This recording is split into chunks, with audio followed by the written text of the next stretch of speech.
আমরা নিউ দীঘাতে বেড়াতে এসেছি 11 জন মিলে। সি বিচ ঘুরে এইবার যাচ্ছি হোটেলে। বুক করেছিলাম দ্য পিকুস প্যারাডাইস।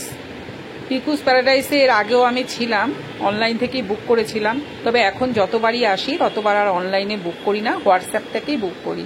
এখন যে হোটেলের মধ্যে ঢুকছি এটাও কিন্তু পিকুস প্যারাডাইসেরই আর একটা হোটেল। ও 3টে হোটেল আছে, একটা সমুদ্রের কাছেই আর দুটো আছে ঢেউ সাগরের কাছাকাছি। তা আমরা ঢেউ সাগরের কাছে সেখানটাই বুক করেছিলাম। এই হোটেলের মধ্য থেকে ওই হোটেলে ওই প্যারাডাইসে যেতে একটু শর্টকাট হয় বলে আমরা চলেছি আমাদের নির্দিষ্ট হোটেলে, দ্য পিকুস প্যারাডাইসে। পিকুস প্যারাডাইস কিন্তু ভীষণ ভালো হোটেল। আমরা 11 জন মহিলা মিলে এসেছি, কোনো সমস্যা নেই, কিচ্ছু অসুবিধা নেই।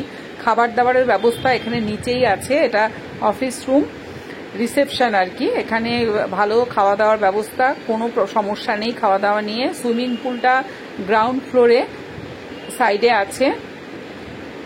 যেহেতু আগে আমি পিকুস প্যারাডাইসের ভিডিও করেছিলাম, তাই এখন যে বড় রুমটা নিয়েছিলাম আমরা 5 বেডের, সেটার ছবিটাই শুধু দেব, বাকিগুলো আমি দিচ্ছি না। পেছন দিকে হচ্ছে এদের সুইমিং পুলটা, এটা ব্যালকনি, রাস্তার সাইড, এবং পেছন দিকে দেখা যাবে এদের সুইমিং পুলটা। এটা বড় রুম, 5 বেডের, আগেই বললাম।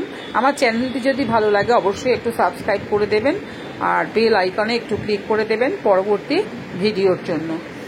পাশেই কিন্তু রয়েছে, জানলা দিয়ে দেখা যাচ্ছে সুইমিং পুলটা। অবশ্যই বলবো বুক করে আপনারা আসুন। আর ঢেউ সাগর এখান থেকে কিন্তু হেঁটেই চলে যাওয়া যাবে, একদম কাছেই। আর সমুদ্রের পাড়ও কিন্তু খুব বেশি দূর না।